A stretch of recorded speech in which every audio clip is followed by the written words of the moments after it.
ring the little bell so you're notified when new videos drop. I've been meaning to get to this review for about a week, a little bit longer than a week, but I was holding out hope that I would finish listening to the Minder Hodiak and I could record them back to back. I still haven't finished listening to Minder Hodiak.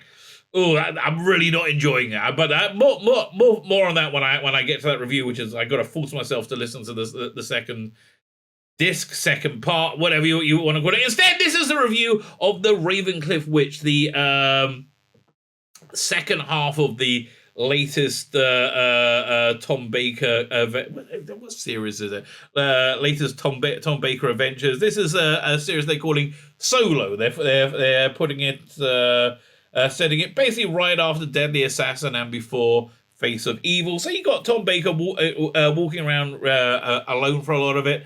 Well, not this one. He does hook up with people, but essentially, it's much more of him in that Deadly Assassin shirt rather than in his normal costume. That's really the biggest difference of this. Is it a recommend? This one, I would say, it's not a bad story. It's not a great story. It's kind of like most of the Tom Baker stories, which are, I would say, forgettable. Sadly, I would say forgettable. The other one on this, if you buy them back to back, The Blood of Time I thought was a couple of notches above that.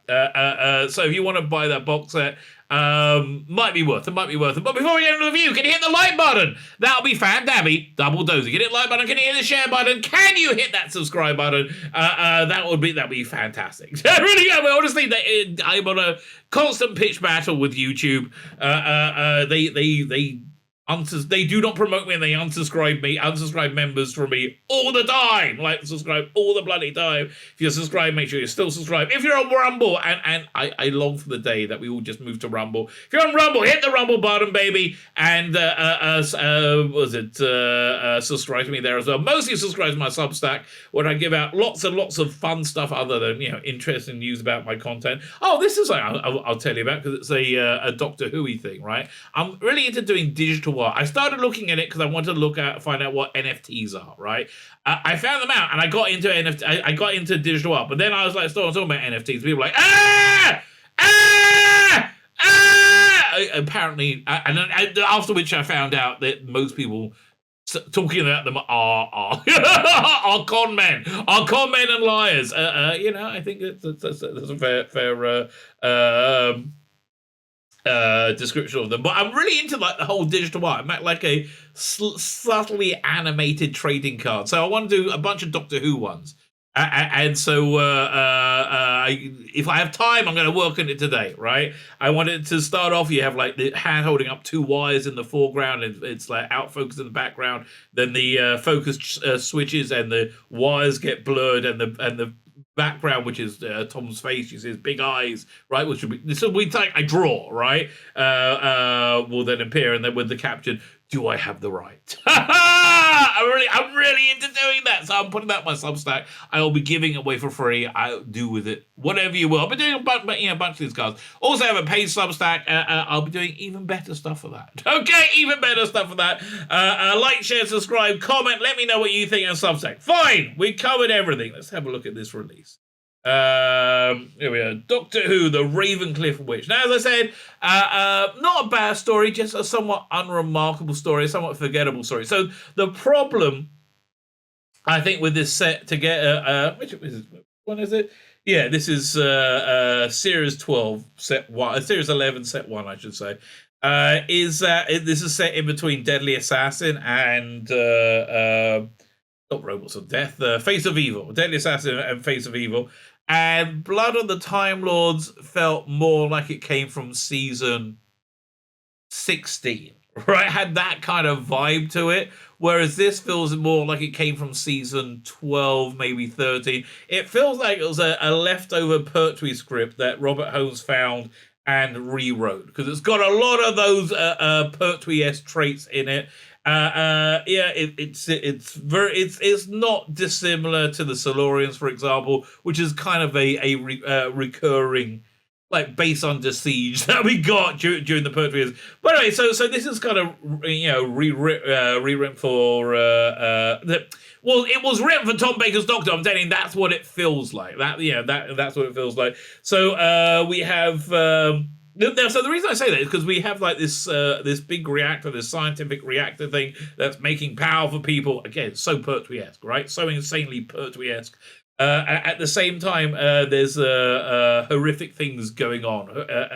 There's a witch and there's ghostly apparitions and like lots of horrific things. So again, I imagine Robert Holmes being, oh, this will be fun, and like playing up the horror stuff, but it eventually comes out to a deeply scientific explanation, and that's not spoiling. I think it's so clear that's where they're going right from the first minute, right from the first second.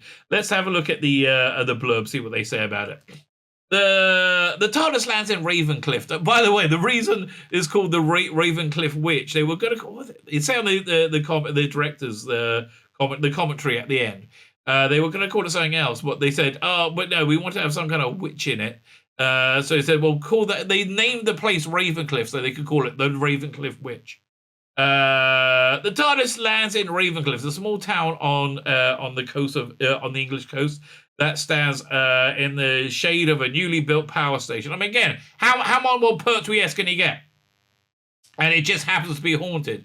I would love to see a Robert Holmes rewrite of Day of the Daleks, right? Because I bet he'll do the whole ghost stuff a lot cooler, right? A lot cooler. Day of the Daleks, the best way to watch that is the special edition. I understand, for many of you, that's sacrilege. I like it. I actually prefer the Nick Briggs Dalek voices.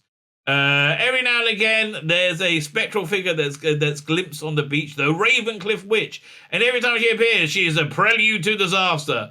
The Doctor has to solve the mystery of her appearances if he wants to prevent a catastrophe, but he won't have to do it alone. He has the help of Margaret Hotwood, a renowned sculptor, destined to be a big part of his life. Ah, well, is she coming back, Nerys Hughes? But Margaret Hotwood... it is Nerys Hughes, right? Well, let's see what else she's appearing in. Did she announce anything else? Okay, so she's going to be in a bunch more stuff. Look at this. Well, let's see. So series 12. Let's have a look if she's playing the same character. Cast. Margaret Hotwood. Okay, so she's coming back. She's coming back quite a fair bit. Okay, so she's the new companion, apparently. And then, so she's going to be... So what's season 12? This is what year? This is next year. March next year, I guess she comes back as... with Louise Jameson as Leela. That's an interesting idea. Fine. So this makes this release somewhat more interesting, in my opinion. What's Nerys Hughes like? She's not back in. Somewhat forgettable. It's the answer. Could have been played by anyone. She's a sculptor that lives that lives by the beach, and she's got picks up like debris to make sculptures out of. Right. So the denouement of this seems reasonably. Again, maybe I'm just like seen a lot of heard a lot of these. I kind of guess how it was going to end up way before we got the end. And I saw a sort of like time loopy tautology thing going on. The performances are uniformly excellent. Trevor Cooper's in it. I love Trevor Cooper, right? I love him in pretty much everything I see him in or hear him in. Trevor Cooper, of course, was Colin Davis in Star Cops.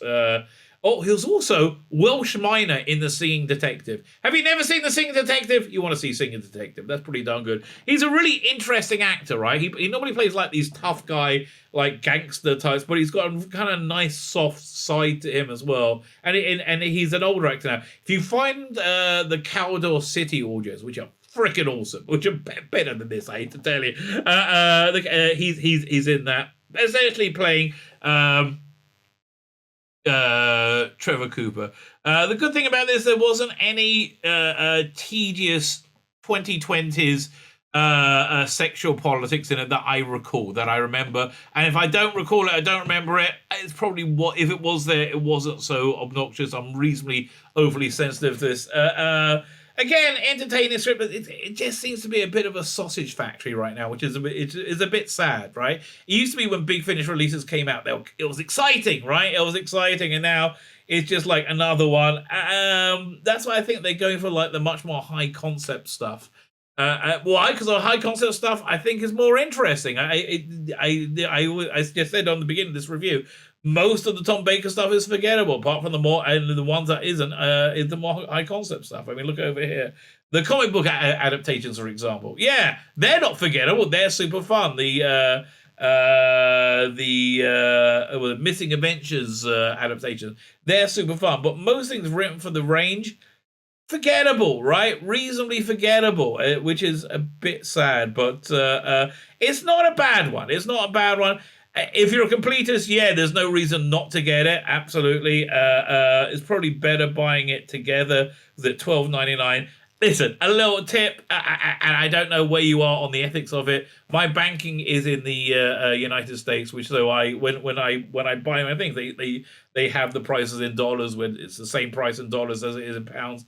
I think for downloads, I think a VPN might do the same thing for you. But you should pay them what they're asking. I'm just letting you know about technology, mate. Anybody else in this that I should talk about? Trevor Kubrick said pretty good. Richard Earl's in it. Richard Earl plays the sort of villain, right? Plays a sort of villain. Well, he is the villain. The trouble with Richard Earl is I know him very well from the playing Watson in their Sherlock Holmes range, and he's such a perfect Watson that it always kind of draws me out of the narrative hearing him in it, because he sounds like Watson, right? It's not that I've heard him a lot as Watson. He sounds what you would expect Watson to sound like. Yeah, as in Holmes and Watson. So here he essentially plays Fulton Mackay's role from the Silurians, okay? And if you know what that means, you're probably geeky enough to buy this, right? And does a fair job. Nicholas Briggs is in it. Somewhat forgettable. That's really how I describe it. But as it's introducing a new companion, maybe you want to check it out. So who did Ralph Applin did the cover art, which I think is a little bit lackluster, I'm afraid. Doesn't really work for me. Directed by Nick Briggs, which I think puts it a little step above the norm. Music, Jamie Robinson. I think he's done all the Fourth Doctor stuff. Scripted John Dorney. Sound like, yeah, look, all this stuff is they do a fine job, right? They do a fine job. Just nothing I would say I would write to Homer. Yes, forgettable, right? Forgettable, skippable if you're not a completist. I would say skippable if you're not completist. If you're completist, well, you got to have it. You got to have it. We don't know how much longer Tom Baker's going to be with us. I don't want to be maudlin, but he's cracking on a bit. So I would take as many as you can while you can get them, if that's the sort of person you are. My name is Tzvi Lebetkin, the Rabbi from another planet. Please like, share, and subscribe, and ring that little bell. Ring that little bell so you're notified when new videos drop.